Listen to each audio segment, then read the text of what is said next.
Mark 4:35 to 41. As evening came, Jesus said to his disciples, "Let's cross to the other side of the lake." So they took Jesus in the boat and started out, leaving the crowds behind, although other boats followed. But soon a fierce storm came up. High waves were breaking into the boat, and it began to fill with water. Jesus was sleeping at the back of the boat with his head on a cushion. The disciples woke him up, shouting, "Teacher, don't you care that we are going to drown?" When Jesus woke up, he rebuked the wind and said to the waves, "Silence, be still." Suddenly the wind stopped, and there was a great calm. Then he asked them, "Why are you afraid? Do you still have no faith?" The disciples were absolutely terrified. "Who is this man?" they asked each other. "Even the winds and waves obey him." So we're back in the Gospel of Mark. We're still there, might be there for a little while. The story changes today. It's different in scope, it's different in conflict, and we get to see a different side of various people in this story. In many ways, we as the readers have gone on a journey here. And what we normally do, and what I'm guilty of up here, is we take snippets and we talk about those little snippets of those stories, and we disconnect them from everything else. And one of the things that I've enjoyed and benefited from this sermon series is to see the progression, to experience the whole story one after the other. And one of the things that I took into this story by doing that is the disciples have gone with Jesus in many trying, many difficult experiences for the disciples. And they've seen a lot of things. The man that they have committed their lives to, that they are following, they have seen Jesus demonstrate expertise, authority, power, knowledge. All of these things they've seen from Jesus in ways that they themselves know that they could not do. And they've marveled at all of those things. And not all of them, but many of the disciples are fishermen. And the other disciples are trained in different ways, come from different backgrounds. But none of them were trained as rabbis. None of them had religious leaders in their families. So we're seeing these disciples follow Jesus through unfamiliar situations. But here, at least the fishermen, now they are entering into something more familiar. When Jesus is on the land, when Jesus is speaking in the synagogue, Jesus is the expert. When Jesus is confronted with sick people who need healing, Jesus is the expert. When Jesus has to confront evil spirits, when Jesus has to teach about who God is, all of those things, Jesus is the expert, and more of an expert than they could have ever imagined. And they're learning. This is what they do. This is what they were supposed to do as disciples. To sit with Jesus, observe what he's doing, talk to the people who have experienced the healings, ask Jesus questions, and they learn. And then maybe down the road they could also continue Jesus' work. Maybe they can do the more practical side of whatever Jesus' ministry is going to look like. But this is what they're supposed to be doing, is learning. many of us are outside of learning communities. We don't have to, we're not getting graded on anything. Nobody's checking to see if our homework is being done. We're still learning. There's new situations all the time. Every time you go to see the doctor, they'll explain a new ailment that you've never heard of. And it would be interesting if it wasn't also happening inside of your body. Right? But we're always learning things. But we don't have to, right? We can turn that off. So the news tells us about an earthquake in a new place. We can sit and we can focus, we can learn about the country that it's happened in, we can learn about the devastation, the industries that are impacted by that, we can learn about the migration that's going to happen because of that, and the history of that place. We can devote ourselves to learning that, but sometimes it's too uncomfortable. So then we stop. In our places of work, we learn, we gather knowledge for a while, then pretty soon our knowledge puts us in a position to learn experience. And then in the different work situations, we learn experience and a little bit of knowledge. But then we reach a point and we're like, okay, we're ready to hand it off to everybody else. But even when we are learning, we hit a threshold. This is we're hitting reading week for some of our young adults. Even they're pounding the books, they're studying, learning, taking notes. But then the school says, okay, now you get some time off. Probably they're still working on assignments, but some of them get to fly to warmer places. But we have this understanding that we can learn for a little while, but then we need a break. And I think that the disciples had reached that point. They've been learning, okay, this is what Jesus says about God. This is how the scriptures work. This is how the Sabbath works, okay? This is what consistency looks like. All these things, they're learning. And Jesus is always the one with the answers. But now all of a sudden, they're like, okay, we're in a boat now. This is our realm. There's some wind coming. That's okay. We are going to provide for Jesus. He's been teaching us. He's chosen us. He's selected us from all of the other people who wanted to follow him more closely. So we are going to honor him. We're going to keep him safe because we are experts in this industry. We're experts in this form of transportation. We are going to provide for Jesus. Because all this time they're just learning. He's the expert. They're the students. He's the teacher. They're just trying to keep up. But now in the boat, well, okay, we get to show Jesus something, right? He saw something in us at first, but now we get to show him what we can really do. And so the wind comes, and all of a sudden it's okay. Yeah, we can do this. And you've been there. You've been in situations where you are stressed, but somebody else has been there before, and they're okay. If you've ever been inside of a kindergarten classroom, it's chaos. But in the front of the classroom is a kind, patient, loving person who's ready to impart wisdom amidst all of this chaos. I've been there. My kids have taken me to show and tells at their school, and I couldn't stay more than the half an hour that I'm allowed to.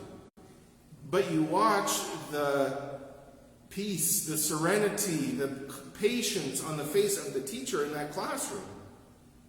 You think, wow, this person is an expert. So, all of a sudden the disciples are ready to be the experts. Okay, Jesus was calm in the face of hard questions from the Pharisees. Jesus was calm when he was surrounded by people who were trying to get him to heal them and teach them. But now we are going to be calm. Now, again, I do this sometimes. I'm imagining things between the lines. But I think not just me, we have permission to do this. We put ourselves into this story. And the disciples have been with Jesus, and already the last bunch of stories have started in a similar way, that the crowds were too big. They needed to get Jesus away from the crowds, but the crowds still followed him. And that seems to be what's happening here again. Jesus is like, yeah, we'll get away from the crowds. Well, and then the crowds come. Okay, well, maybe I should be like on the boat so that the crowds aren't like crushing forward. And the disciples are like, okay, but when are we going to get away? We need a break. Like, I would like to talk to Jesus directly without all these crowds around. So finally, they get the break. Finally, the boats are ready, and they're on the boat. Jesus is getting a break, and they're like, you know what? Just let Jesus sleep. We'll take care of things. We're going to steady the ship. Well, and then the storm gets worse. Depending on your translation, some of them are a little bit more technical, some of them are a little bit emotional. But here, this is a large storm. My translation says that gale-force winds were blowing. The storm quickly became something that the disciples, even these lifelong experienced fishermen, could not handle. It was very quickly out of control. And you can imagine in that mindset, the disciples were like, okay, we just had one job. We just had to get Jesus safely from that shore to that shore. And we were going to do it because we were experts, and now we can't. We're out of control. And on a boat, when things get out of hand, it doesn't matter who is the captain, who is on what position. Everybody is working, because if you don't, you will all die. And with that determination, with that concentration, then Jesus is sleeping. And the disciples, who are respectful, who hold Jesus up as the expert, who love him, who speak carefully to him because he's demonstrated knowledge and wisdom and power, all of these things in the past. And now they come to Jesus, and they wake him up. And this is where I think all of our translations fail. I'm not even going to get into the Greek here. I know that's not always what you're looking for. But our translations put it in such kind language. And you have to imagine the urgency from context, not because it's written in. So the King James, which is always a little bit more on the poetic side, it says, and they awake him and say unto him, Master, carest thou not that we perish?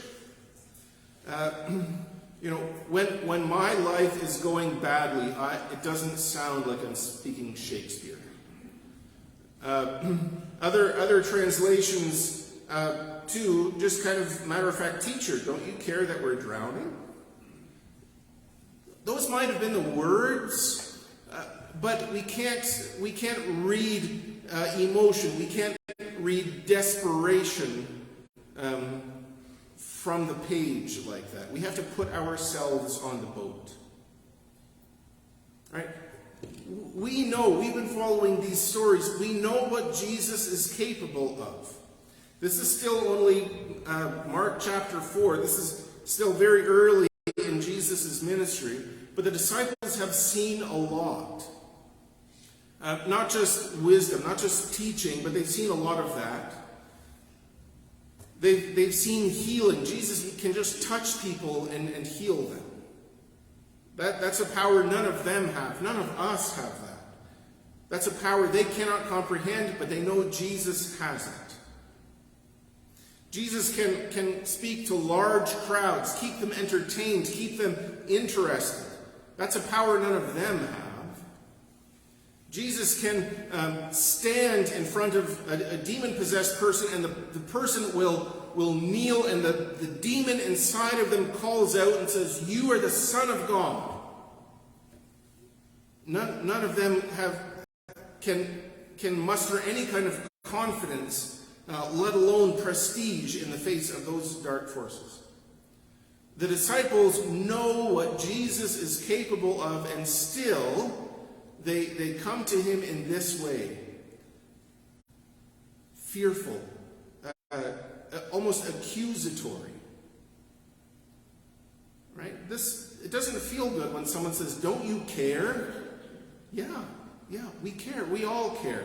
It doesn't look like it. We might not be acting out of our care at all times, but yeah, we care.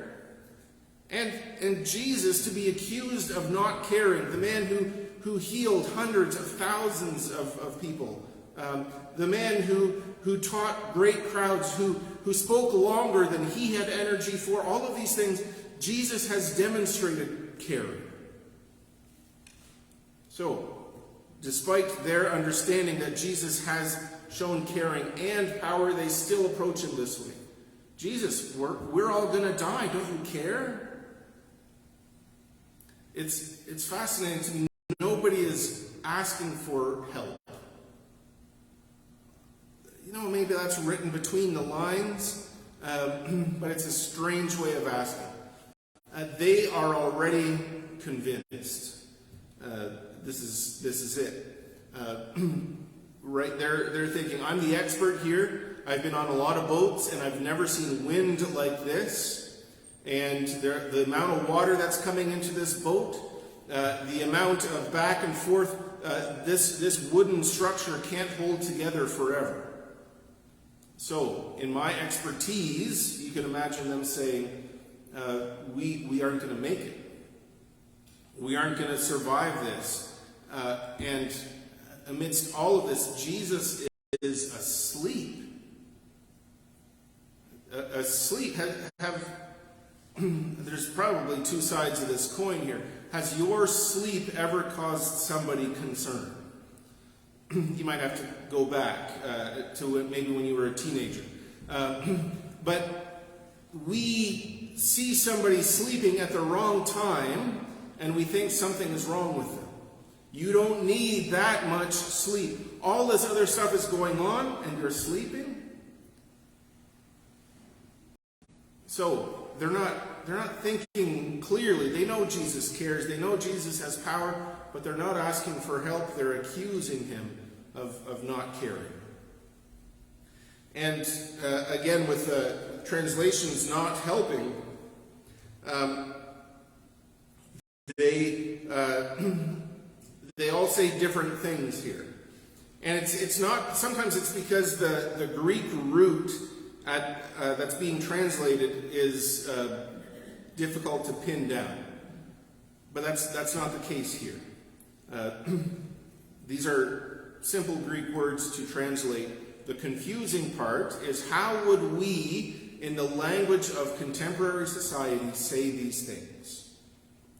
That's why it's different. The Bible translations that we read are the product of the time when they were written and translated, and so they try to make it sound and feel contemporary.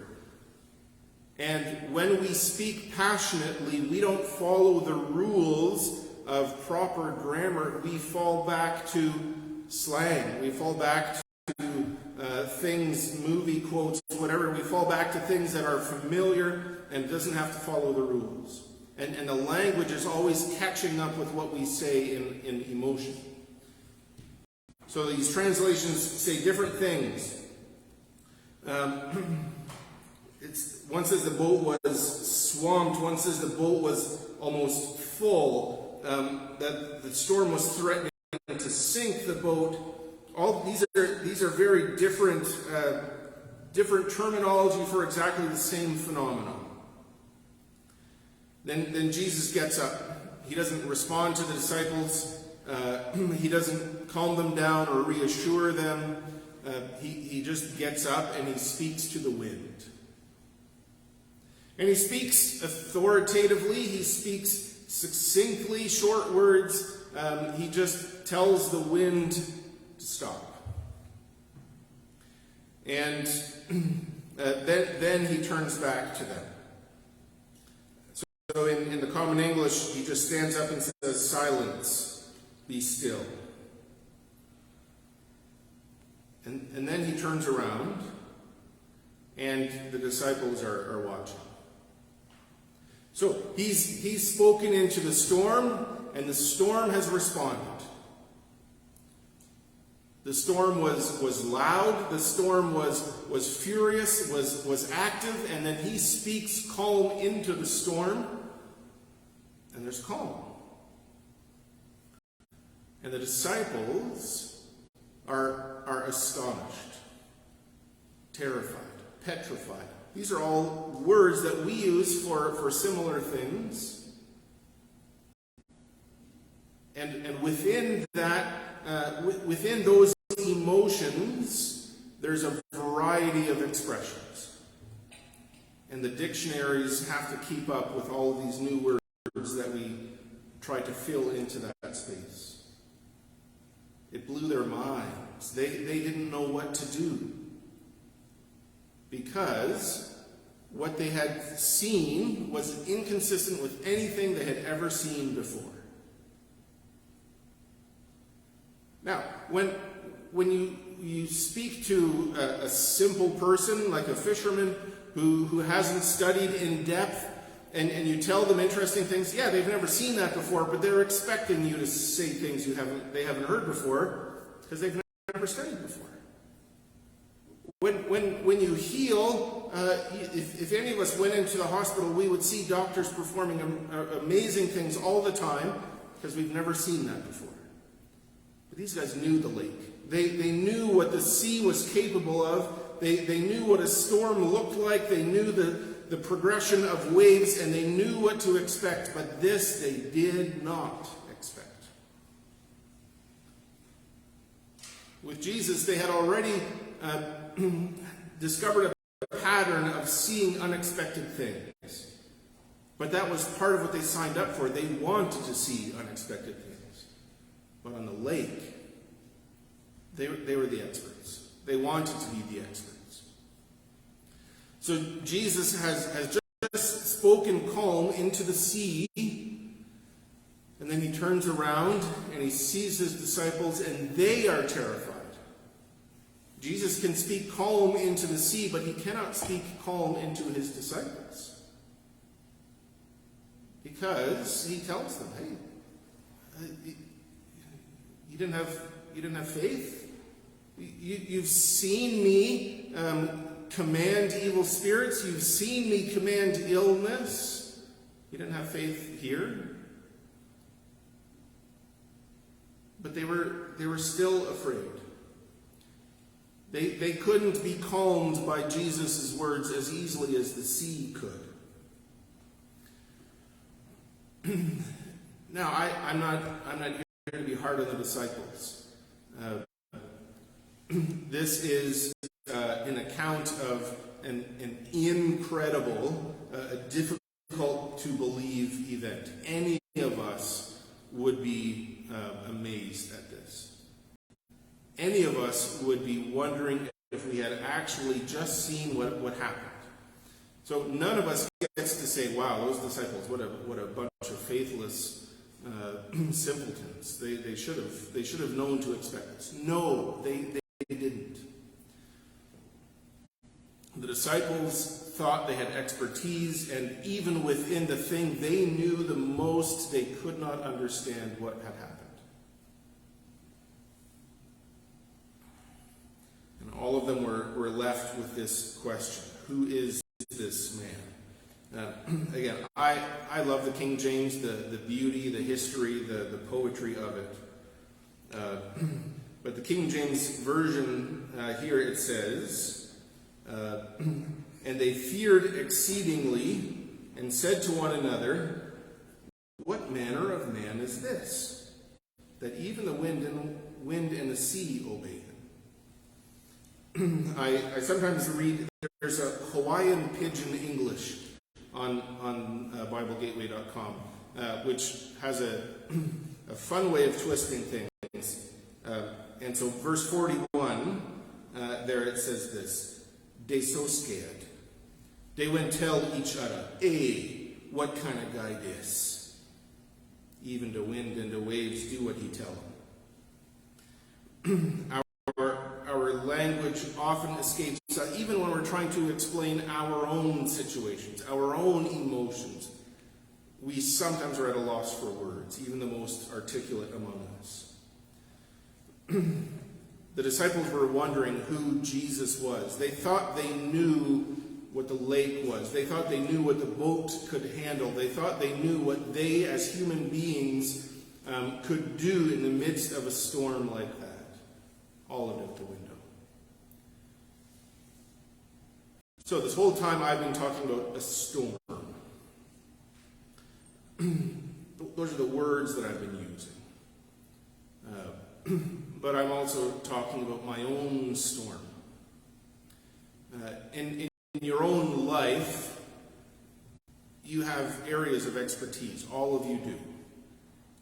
And we could sit down and talk about what you've learned in work. We could talk about what you've learned culturally, what you've learned from your children, from the languages that you can speak.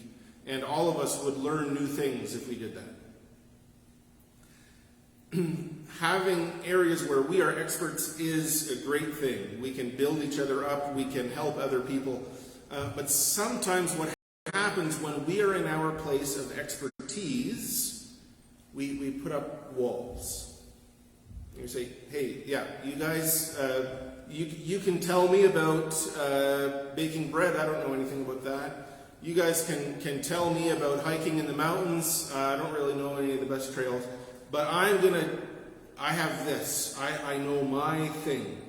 Nobody gets to tell me about my thing. I'm the expert. I've read the books. I've watched the videos. I've interviewed the people. I'm the expert in this thing.